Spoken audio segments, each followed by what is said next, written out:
የድራማውም እይታ የሚጀምረው ሶስት መልካም ወንድሞች ያሏትን ያንን እያስመለከተን ሲሆን በአንድም ቀን ወደ ቤቷ ስትመለስ በቅርቡ የተካደችውን የወንድሟን ፍቅረኛ ታገኛታለች። እሳት ለብሳ እሳት ጎርሳ የጠበቀቻት ልጅቷም ገና ከመድረሷ ምንም የማታውቀው ምስኪኗን ያንን ማጥቃት ትጀምራለች። ወደ ቤቷ ስትደርስም ወንድሞቿን ከነሱ ውስጥ ማናቸው ፍቅረኛቸውን እንደካዱ እንዲነግሯት ትጠይቃቸዋለች። እውነቱን እንዲያወጡ ስትልም ገና ከእንቅልፋቸው ሲነቁ ያነሳቻቸውን ፎቶ በመያዝ ሚዲያ ላይ እንደምትለቀው ስታስፈራራቸው አንደኛው ወንድሟም እሱ መሆኑንና ይህንንም ሲያደርግ የመጀመሪያው ጊዜ እንዳልሆነ ይነግራታል። ያንም በንዴት ስትመታው የእሱ ጥፋት አለመሆኑን ገልጾ ሴቶች በሙሉ እንደሚያሳድዱት ይነግራታል። ሌላኛው ዋና ገጸ ባህሪያችን የሆነው መልካሙ ካንግም በአንድ ምግብ ቤት ውስጥ ሆኖ በመሳል ላይ ሳለ አንዲት ከፍቅረኛው ጋር የተቀመጠችን ስታይኗን ትጥልበታለች። ፍቅረኛዋ ወደ መጸዳጃ ቤት ሲሄድ ጠብቃ ስልክ ቁጥሯን ብትሰጠውም ነገር ግን ካንግ ወደ ፍቅረኛዋ በመሄድ የሰጠችውን ስልክ ቁጥር ያሳየዋል። እንዲህ አይነት ሴቶችም ከአንዱ ወንድ ወደ ሌላኛው ወንድ የሚዘሉ በመሆናቸውም እንዲጠነቀቅ ይነግረዋል። ይህም የልጅቷ ፍቅረኛ ያን ወንድም ሲሆን የሚሰራውም ያን አሰልጣኝ በሆነችበት ትምህርት ቤት ውስጥ ነው። ምንም እንኳን ሴት የተባለ ዘር ሁሉ ሊያገኘው ቢቋምጥም ነገር ግን ያን ነገሮቹ ቢበላሹ የምትገባበትን ተጠያቂነት ፍራቻ ከማናቸውም ጋር እንዲቀራረብ አታደርግም። ፍቅረኛዋ ጃንግም ደውሎ እራት እንደሚጋብዛት ሲነግራት ምናልባትም ቀለበት ሊያደርግልኝ ይችላል በሚል ግምት የጓደኛዋን ኪሚን ቀሚስ ለብሳ ትሄዳለች። ቀለበቱን እንዴት ሊያደርግላት እንደሚችል እያሰበች ወደ ሬስቶራንቱ ብታቀናም ነገር ግን የሰማችው ነገር ለየቅል ይሆንባታል። ጃንግ ከሷ ጋር መለያየት የሚፈልግ ሲሆን እንደ ምክንያት ያቀረበውም በቅርቡ የተዋወቃትን ውብ ሴት ነበር። በዚህም የተነሳ ቆንጆ ወንድ ለዓይኔ በላይ ጠላችው ያን እያለቀሰች የተፈጠረውን ሁሉ ለኪሚ ትነግራታለች። ይህንንም የልብ ስብራት ለማምለጥ ስትል ራሷን የተለያዩ ጣፋጮችን በመመገብ ውስጥ ትደብቃለች። በሌላም በኩል ካንግ እጅግ ሀብታም አትሌት ቢሆንም በልጅነቱ በውፍረቱ ምክንያት ከሚደርስበት የአእምሮ ጫና መላቀቅ አልቻለም። ከዚህም የጨለማ አስተሳሰብ ለመላቀቅ ሲል በጀመረው የስነ አእምሮ ሕክምና ዶክተሩም ኪም የድሮ ጓደኞችን እንዲያገኛቸውና አሁን ምን ያክል ስኬታማ እንደሆነ እንዲያሳያቸው ይነግረዋል። በዚህም ጉዞ ውስጥ ካንግ ማንነቱ እየተለወጠና ሌላ ሰው እየሆነ ሲመጣ ዶክተሩም ይህ ብቸኛው ራስን የማሳደጊያ መንገድ እንደሆነ ይነግረዋል። በሬስቶራንት ውስጥም ካንግ በሚገርም አለባበስ ወደ ውስጥ ሲገባ በቤቱ ያሉ ሰዎች አይናቸውን በሙሉ በሱ ላይ ቢያርፍም ነገር ግን በምግቧ ላይ የተጠመደችው ያን ግድ ሊሰጣት አልቻለም። ይሁን እንጂ ያን ከዚህ በፊት በፍቅር የወደቀላትና ልቡን የሰባበረችው ሴት በመሆኗ ምክንያት ሊረሳት አልቻለም። በድንገትም በተነሳበት የሆድ ህመም ምክንያት ወደ ቤቱ ቢያመራም ነገር ግን ምሽቱን በሙሉ የሚመላለስበት ያን ፊት በመሆኑ ደህና እንቅልፍ ሊተኛ አልቻለም። በሷ ላይ ያለው ንዴት ከልክ በላይ በመሆኑ ምክንያት ሊበቀላት በማሰቡም ሐኪሙን ለማማከር ይወስናል። ሐኪሙም ፍርሃቱን መጋፈጥ እንዳለበት በመግለጽ በዚህ መፍትሄ ሊያገኝ እንደሚችል ይነግረዋል። የያን ጓደኛ የሆነችው ኪሚ ፍቅረኛዋ ሌላ ጓደኛውን ይዞ እራት ሊጋብዛት በመሆኑ ያን ደህና የምትለውን ልብስ ለብሳ እንድትመጣ ትነግራታለች። ነገር ግን ይህንን የእራት ግብዣ ያቀነባበረው የልጅነት ፍቅረኛዋን ለመበቀል የወሰነው ካንግ ራሱ ነበር። በእራት ላይ ሳሉም አጋጣሚውን በመጠቀም ካንግ ለብቻቸው እንዲሆኑ ከጠየቃት በኋላ አብረው መዝናናት ይጀምራሉ። እየተዝናኑም እያለ ካንግ በውበቱ እንደተማረከች በማሰብ ፍቅረኛው እንድትሆን ቢጠይቃትም ነገር ግን ወዲያውኑ የሰጠችው ምላሽ አይሆንም የሚል ነበር። ያልጠበቀውን ምላሽ በማግኘቱ የተነሳ መራመድ እንኳን እስኪያቅተው ድረስ ክፉኛ ይደነግጣል። በክሊኒኩ ባለበትም ምናልባትም ልቧን ለማሸነፍ እንዲሁም እሷን ለማግኘት ሀብታም መስሎ መቅረብ እንዳለበት ምክር ያገኛል። ምክሩንም በመቀበል ካንግ እጅግ ውድ የሚባል ቤትና መኪና ቢገዛም ነገር ግን ያን ከአንድ ወንድ ጋር መታየቷን ከጓደኛው ሲሰማ ክፉኛ ይናደዳል። እንደተባለውም ከሌላ ወንድ ጋር ሆና በአይኑ ቢያያትም ያ ወንድ የገዛ ወንድሟ መሆኑን ግን አላወቀም ነበር። ካንግ የመጣው እጅግ ሀብታም ከሚባል ቤተሰብ ሲሆን ያን በአሰልጣኝነት በምትሰራበት ትምህርት ቤት ውስጥም እጩ ስራ አስኪያጅ የመሆን እድል አለው። በስራ ቦታውም ላይ ራሱን በማስተዋወቅ ላይ ሳለ ያን ልክ እንደ ልጅ እያስፈራራችው ሲመለከታት የተፈጠረውን ነገር ለሐኪሙ ቢነግረውም ይህንን ለመቋቋም የመጀመሪያው እርምጃ የእሷን መገኘት መላመድ እንደሆነ ይነግረዋል። የነገረውንም በመስማት ካንግ ፎቶ የሚነሳ በማስመሰል ያንን በድብቅ ፎቶ ማንሳት ቢጀምርም ነገር ግን ብዙም ሳይቆይ እያደረገ ያለውን ነገር እንዳወቀችበት ይመለከታል። ያንና ጓደኛውም አብረው ሳሉ ኪሚ ካንግ የትምህርት ቤቱ ስራ አስኪያጅ ብቻ ሳይሆን የባለቤቱን ብቸኛ ወራሽ በመሆኑ ምክንያት ነገሩን እንደ ቀልድ እንዳታየው ትመክራታለች። ስራዋን ላለማጣት ስትልም ያን ባጠገቧ በሚያልፍበት ሰዓት እጇን በማውለብለብ ሰላምታ ትሰጠዋለች።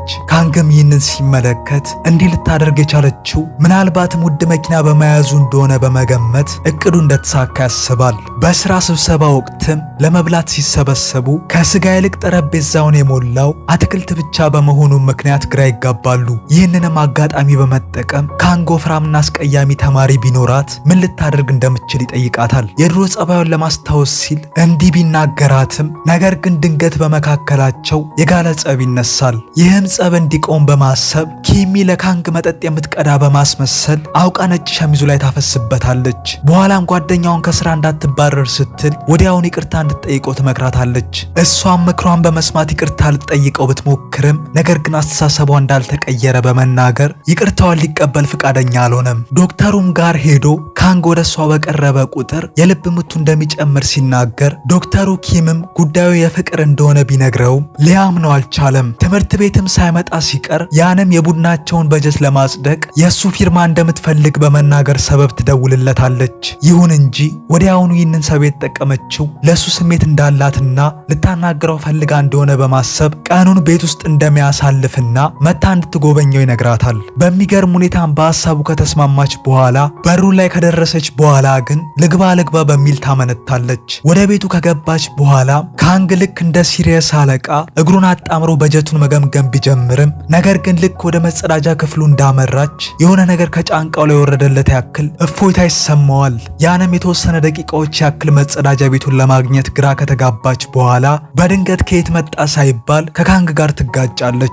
ለተወሰነ ደቂቃዎች ያክል ፈዘው ከቆዩም በኋላ ካንግ ራሱ ሲመለስ በትከሻው ላይ ተሸክሞ ወደ ውጭ ይወስዳታል። ለጓደኛውም እንዲወስዷት ነግሯቸው ወደ ቤቱ ሲመለስ በኃይለኛ ጭንቀት መወጠር ይጀምራል። ከዛ ሰላም ለማግኘት ሲል ያመጣችውን የበጀት ወረቀት በቤት ውስጥ ከረሳችው ልብስ ጋር አድርጎ ይልክላታል። በኋላም ካንግ ከአንዲት ቆንጆ ሴት ጋር በመመገብ ላይ ሳለ ያን በንዴት ስትመለከት ወዲያውኑ የእሷን አመጋገብ ከልጅቷ ቁጥብ አመጋገብ ጋር ማወዳደር ትጀምራለች። ይህም አእምሮዋንና በራስ መተማመኗን የጎዳው ያን ምሽት ላይ ወደ ካንግ መኖሪያ ቤት ታመራለች። በመጀመሪያ እንዳያት በምናቡ የመጣችና እየቃዣ ያለ ቢመስለውም ነገር ግን በእውን ለእርቅ የሆናቸው ዘንድ የወይራ ቅርንጫፍ ስትሰጠው ይመለከታል። ከዛም ከቤቱ ፊት ለፊት ባለው መንገድ የተወሰነ ወክ በማድረግ ስለ ድሮና ልጅነት ጊዜያቸው መጫወት ይጀምራሉ። በሚቀጥለውም ቀን ካንግ ፍርሃቱን እንዲጋፈጥና ስሜቱን እንዲያወጣ የመከረው ሐኪም ጋር በድጋሚ ያመራል። በመሃላቸው ያለውን ጸብ ለመፍታትም ለያን የአበባ እቅፍ ይዞላት ቢሄድም ገና እንዳያት የድሮ በራስ አለመተማመኗ ገርሽቶበት አበባውን በመስኮቱ ጋር ይጥለዋል። አመሻሽም ላይ ያን ካንግ ወደ ጠራት ስፍራ ስታመራ ለእሷ ቡድን በልዩ ትዕዛዝ የተሰሩ የስፖርት ትጥቆችን ትመለከታለች። ካንግም መቼም ቢሆን እንዳትተወውና አብራው እንድትሆን ቢጠይቃትም ነገር ግን በቀደም ያየቻት ውብ ሴት ከአእምሮ አልጠፋ ያለቻት ያን አውቃ ከሌላ ሰው ጋር ግንኙነት ውስጥ እንዳለች ትነግረዋለች። በዚህም ተናዶ በእልህ በውስጡ ያለውን ንዴት በሙሉ በጓደኛው ላይ ይወጣበታል። በተቃራኒውም በዚህ ፍጥነት ከሌላ ሴት ጋር ካየችው በኋላ ስሜቱን በመናገሩና በሕይወቷ ውስጥ በተከሰቱት ነገሮች ግራ የተጋባችው ያን ከካንግ ጋር ጓደኛ ለመሆን ትስማማለች። እሱ ምሽቷን እንዳገኘ ነገሮች ቀላል የሚሆኑ መስሎት ሊነካት ቢሞክርም ነገር ግን ጉንጩን በመያዝ የዚህን ያክል ቀላል እንደማይሆን ታሳውቀዋለች። ከዚህ በፊት ላሳያት ባህሪ ይቅርታ ጠይቋትም ወደ ቤቷ ሲያደርሳት የያን ወንድሞችም በጥያቄ ያፋጥጡት ይጀምራሉ። ምንም እንኳን ካንግ በመጀመሪያ የያን ከወንድሞቿ ጋር መኖር ግራ ቢያጋባውም ነገር ግን ሁኔታው እንደውም የበለጠ ሊረዳው እንደሚችል በማሰብ ይጽናናል። በማግስቱም ካንግ መኖሪያ ቤቷ ጋር ሲጠብቃት ከወንድምና እህትነት ባለፈ ሰላምታ ሰላም ስትለው እሱም ሊያቅፋት ቢሞክርም ነገር ግን ጓደኛ ብቻ እንደሆኑ በማሳወቅ ትሸሸዋለች። ካንግም ከጊዜ ወደ ጊዜ ለእሷ ያለው ስሜት ወደ ፍቅር እያደገ መጥቶ በስራ ቦታም ሳሉ ከርቀት በፍቅር አይን ያያታል። ስራ ላይ ሳለች ጉዳት ስላጋጠማትም ወደ ዶክተሩ ስታቀና በዶክተሩ የቀናው ካንግ ማንም ሰው እንዲነካት እንደማይፈልግ በመናገር ሌላ ሰው ሲነካት የሚመለከት ከሆነ እርምጃ ሊወስድ እንደሚችል ያስጠነቅቃታል። በቢሮ ውስጥም ካንግ አብረው የተነሱትን ፎቶዎች እያየ በውበቷ ቢማረክም በሁኔታው ግራ የተጋባችው ያን ከጓደኛው ምላሽ ለማግኘት ማወጣጣት ትጀምራለች። ጉትጎታዋ ሲበረታበትም ጓደኛው ካንግ አብሯት ሊሆን የቻለው ከዚህ በፊት በልጅነቱ ላደረሰችበት በደል በቀሉን ለማግኘት እንደሆነ ይነግራታል። በትምህርት ቤት ውስጥም ያን ከተበላሸው ሕይወቷና ከፍቅር ሕይወቷ ለማምለጥ ስትል ራሷን ከፎቁ ላይ ወርውራ ለመግደል ብትሞክርም ነገር ግን ጓደኛዋ ኪሚ ለማስጣል ትሞክራለች።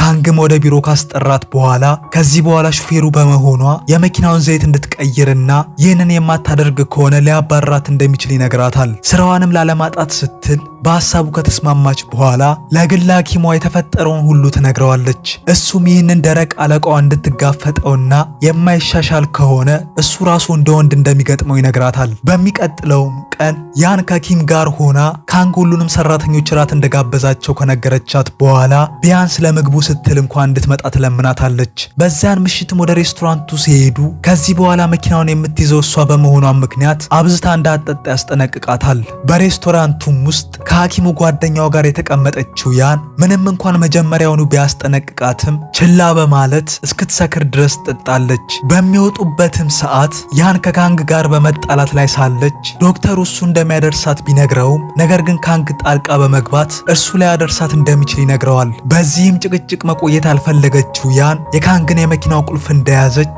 ወዲያውኑ ታክሲ በመጥራት ወደ ቤቷ ታመራለች። በማግስቱም ኪም እንዴት ያለቃዋን መኪና ሳታስፈቅድ እንደወሰደች ስትጠይቃት እሷም ስካሯ ለዚህ እንዳበቃት ትነግራታለች። ካንግን በታክሲ ወደ ስራው ቦታው በመምጣት ለስካር የሚሆን መድኃኒት ከሰጣት በኋላ የመኪናውን ቁልፍ ይቀበላታል። በትምህርት ቤት ውስጥ ጸሐፊው ያንን በከፍተኛ ስራ እንዳጨናነቃት ሲመለከት ከሱ ውጪ ማንም ሊያዛት እንደማይችል በመናገር ይቆጣዋል። በሌላም በኩል ዶክተሩ ያን ከቆንጆ ወንዶች ጋር ችግር እንዳለባትና እንደማትወዳቸው ከጓደኛው ይረዳል። በዚህም የተነሳ የእሷን ፍቅር ለማግኘት በእሷ ፊት ውብ መስሎ የማይታይበትን መንገድ መፈለግ ይጀምራል። በተጨማሪም ስለ አመጋገቧን በማጥናት በደንብ ከተዘጋጀበት በኋላ ለእሷ የሚሆን የራት ቀሚስ በመግዛት አብረው እንድትወጣ ይጠይቃታል። በራት ላይ ሳሉም አይኑን ከጣለባት ቀን ጀምሮ ከእሷ ፍቅር እንደያዘው ቢነግራትም ለፍቅር ዝግጁ ያልሆነችው ያን የገዛላትን ቀሚስ ልትመልስለት ትወስናለች። በዚህም መሃል የሚወዳት ሴት ከሌላ ወንድ ጋር በመሆኗ ያዘነው ካንግ በእጁ ለያዘው አሻንጉሊት ውስጡ ስላለው ነገር ማውራት ይጀምራል። በቀጣይም ቀን ካንግ ከዶክተሩ ጋር ምሳ እየበላች ሲመለከታት በመናደዱ ወደ ቢሮ አስጠርቷት የእያንዳንዱን ሰራተኞች ፐርፎርማንስ ሪፖርት እንድታደርግለት ያዛታል። ሪፖርቱን ሰርታ እንዳጠናቀቀችም ልትሰጠው ወደ ቢሮ ብትሄድም ነገር ግን ይዛለት ወደ ቤቱ እንድትመጣ ያዛታል። በቤቱም ሳለች ትንሽዬውን አሻንጉሊቱን በማየት ብታደንቅለትም ነገር ግን ደስ ከመሰኘት ይልቅ ይበልጡን ይናደዳል። ሳታስፈቅደው ከፍሪጅ ውስጥ ምግብ አውጥታ ሲያያት ቢናደድም ነገር ግን ለሷ ሲል ጤናማና ቆንጆ ምግብ ያዘጋጅላታል። በማግስቱም ካንግ እጅግ አስፈላጊ የሆነ ቀጠሮ ስላለበት የሷን ሹፌርነት እንደማይፈልግና ወደ ቤቷ እንድትሄድ ቢነግራትም እሷ ግን ድርቅ ብላ አብራው ለመሄድ ትወስናለች። ነገር ግን ካንግ ጥያቄዋን ባለመቀበል በውሳኔው ጸንቶ ወደ ቤቷ ይልካታል። ወደ ቤቷን በምትሄድበት ሰዓት በንዴት ያገኘችውን ሰው ሁሉ እየተሳደበችና እየተራገመች ብትሄድም ነገር ግን በድንገት አንድ የሰከረ ሰው በመንገዷ ላይ ሲያስቸግራት ካንግ ሊያድናት ወደ እሷ ይመጣል። ወደ ቤቷም ስትደርስ ጥሩ ሁኔታ ላይ ያለመሆኗን የተረዳው ወንድሟ የሚያስቸግራትን ሰው እንድትነግረው ቢጠይቃትም ነገር ግን ራሷን ለመጠበቅ ብቃት እንዳላትና የሰው እገዛ እንደማያስፈልጋት ትነግረዋለች።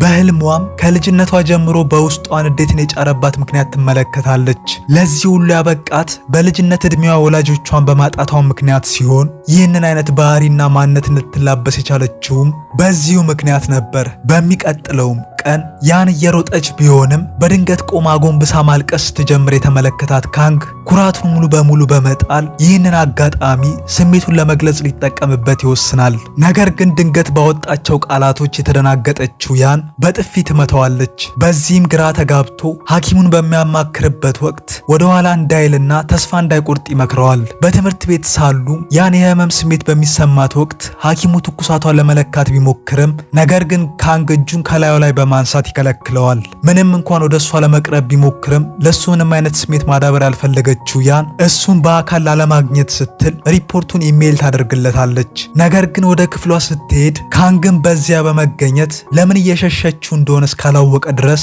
እንደማይተዋት ይነግራታል። ከዛም በክፍሏ ውስጥ የድሮ የልጅነት ፎቶዋን ሲመለከት በልጅነቷ እጅግ ቆንጆ እንደነበረች ይነግራታል። ነገር ግን ሁኔታው ወዴት እያመራ እንደሆነ ያወቀችው ያን በድጋሚ በመሸሽ የተፈጠረውን ለጓደኛዋ ኪሚ ታጫውታታለች። ጓደኛዋም ይህ ሊመጣ እንደሚችል ገምታ እንደነበርና ነገር ግን ከካንግ ይልቅ ዶክተሩ ሊሻላት እንደሚችል ትነግራታለች።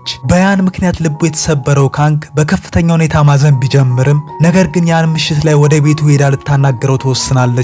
ቢሆንም ግን እንዳሰበው ይዛለት የመጣችው መልካም ዜና ሳይሆን ሁለተኛ አጠገቤ እንዳትደርስ የሚል መርዶ ነበር። ራሷ እስኪዞር ድረስ ከጠጣች በኋላ ወደ ካንግ በመደወል መቼም እንዳይተዋት ትለምነዋለች። በነጋታውም ከስካሯ ስትነቃ ማታ ላይ ራሷ ወደሱ በመደወሏ ምክንያት እጅጉን ትገረማለች። በማታው ስልክ ምክንያት የተደሰተው ካንግም በድጋሚ የመኪናውን ቁልፍ በመስጠት ስራዋ እንድትቀጥል ቢነግራትም ነገር ግን ያን በቅርቡ ከትምህርት ቤቱ ዶክተር ጋር የተማሪዎች ጉዞ እንደሚኖራት ነግራው ይቅርታ ትጠይቀዋለች። ካንግን በሰላም ሐሳቧን ቢቀበለውም በቀጣዩ ቀን ለዶክተሩ ሌላ ስራ በመስጠት ከሷ ጋር ወደ ጉዞ እንደሚሄድ ይነግራታል። በጉብኝቱም ወቅት ያን ጥንቃቄ እንድታደርግ ቢነግራትም ነገር ግን በደስታ ብዛት በውሃ ውስጥ መጫወት ትጀምራለች። በንዴት የተቃጠለው ዶክተሩም ወደ ባህር ዳርቻው በመምጣት ሲቀላቀላቸው በሁኔታው ግራ የተጋባችው ያን ለጓደኛዋ ኪም በመደወል ከሁኔታው እንድታስወጣት ትነግራታለች። ኪም በእራት ሰዓት ላይ ደርሳ ብትቀላቀላቸውም ነገር ግን ካንግ በጠረጴዛ ስር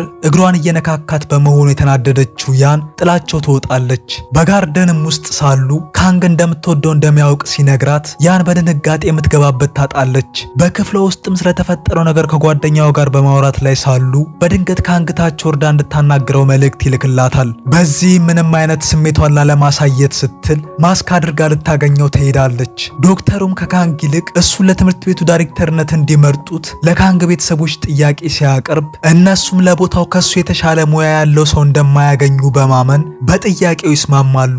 ዶክተሩም በደስታ ዜናውን ለያን ሲነግራት እሷም ለሱ ደስ እንዳላት ታሳየዋለች። ጓደኛውም አሁንም ካንግን የምትሸሸው ከሆነ ሊተዋት እንደሚችል ስትነግራት በውስጧ ለሱ ፍቅር ያላት ያን በጉዳዩ ታዝናለች። በዚህም ምክንያት ለጥቂት ሰዓታት ስታስብ ከቆየች በኋላ ወደ ካንግ በመሄድ በድንገት ትስመዋለች። አሁን ካንግ በአንድ በኩል እሷን በማግኘቱ ደስ ቢሰኝም ነገር ግን የዳይሬክተርነት ስፍራውን ለማግኘት ሌላ ፍጥጫ ይጠብቀዋል። በዚህም ምክንያት ወደ አያቱ በመሄድ ቦታውን ለሱ እንድትመልስለት ቢጠይቃትም ነገር ግን ቦታው ለዶክተሩ እንደሚገባና በሐሳቧም እንደጸናች ትመልስለታለች። በሚቀጥለውም ቀን የዳይሬክተርነቱ ቦታ ለዶክተሩ እንደተሰጠ በመላው ትምህርት ቤቱ ሲዛመት ያንም ልክ እንደ በፊቱ ሁሉ እሱን ሁል ቀን ማግኘት እንደማትችል በማሰብ ታዝናለች። በዚያን ቀንም ዶክተሩ ለእሱ ያለውን ስሜት ቢነግራትም ነገር ግን የእሱ መሆን እንደማትችልና ካንግን እንደምትወደው ትነግረዋለች። በዚህም የተነሳ በመሃላቸው ያለውን ግንኙነት ለመደበቅ ያልፈለጉት ካንግና ያን ከዚያን ጊዜ በኋላ በዙሪያቸው ለሚገኙ ሁሉ ፍቅረኛሞች መሆናቸውን ለማሳወቅ አብረው ጊዜያትን ማሳለፍ ይጀምራሉ።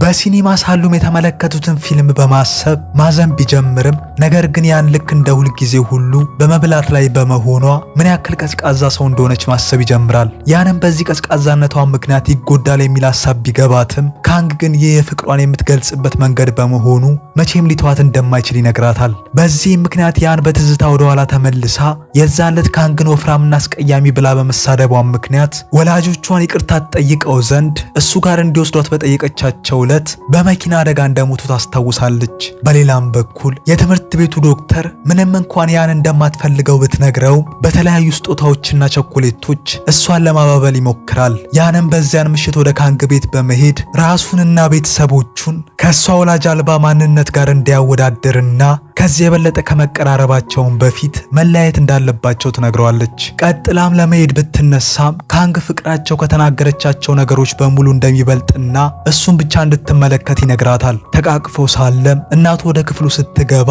ልጇ ፍቅር ውስጥ በመሆኑና ላጤነቱ ሊያበቃ በመሆኑ ትደሰታለች። በሁኔታውም የተደናገጠችው ያን ከሱ ርቀቷን ለመጠበቅ ብትሞክርም ነገር ግን ሕይወቷ ውስጥ እንዳለ እንኳን እየተሰማው ባለመሆኑ ምክንያት በቁጣ ይናገራታል። በኋላም ነገሩን በልቡ መሸከም ባለመቻሉ ምክንያት ለአሻንጉሊቱ ጓደኛው ያለውን ነገር በሙሉ መናገር ይጀምራል። በሌላም በኩል ዶክተሩ ሙከራውን በፍጹም ሊያቆም አልቻለም። ትንሽ ሐዘን በተሰማት ቁጥር የሀገር ቸኮሌት የተሸከመ ቢያመጣላትም ነገር ግን የሷ ፍላጎት ካንግ ብቻ ነበር። በአንድም ቀን ከመሬት ተነስቶ ወደ ቤቷ በመሄድ ምን ያክል እንደናፈቀችው ከነገራት በኋላ ጥሏት ይሄዳል። ያንም ተከትላው በመሄድ ትቷት እንዳይሄድ ብትለምነውም ነገር ግን ኩራቱ በልጦበት መንገዱን ይቀጥላል። በማግስቱም ያለ አንዴና ለመጨረሻ ጊዜ ልትተወው ወስና ወደሱ በመሄድ እንደማትወደው ብትነግረውም እሱ ግን ውሸቷን እንደሆነና ሁለቱም ያላንዳቸው መኖር እንደማይችሉ ይነግራታል። በዚህም ባለመገናኘታቸው ምክንያት ካንግ ከቀን ወደ ቀን እየተጎዳ ይመጣል።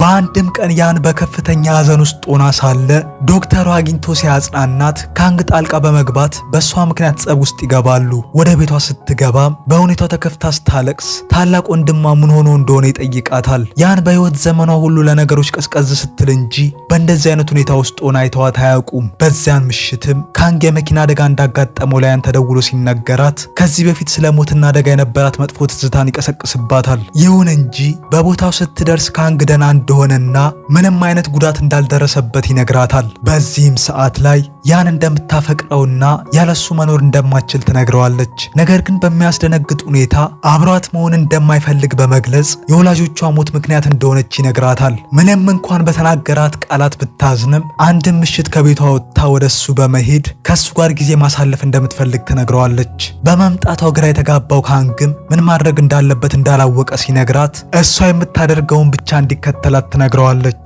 ከዛም አብረው ጥሩ ጊዜ በማሳለፍ ላይ ሳሉ ታላቅ ወንድሟ ከእንቅልፉ ሲነቃ በቤት ውስጥ በማጣቱ ምክንያት ወደ ጓደኛዋ ይደውላል። እሷም ካንግ ጋር ልትሆን እንደምትችል ስትነግረው እንዳለችውም በምሽት አብረው በመደነስ ላይ ሆኖ ያገኛታል። ወንድሟም እጇን እየጎተተ ወደ ቤት ከወሰዳት በኋላ ስለ ሁኔታውም ሲጨቃጨቁ ያን ፍቅረኛዋ እንደሆነ ትነግረዋለች።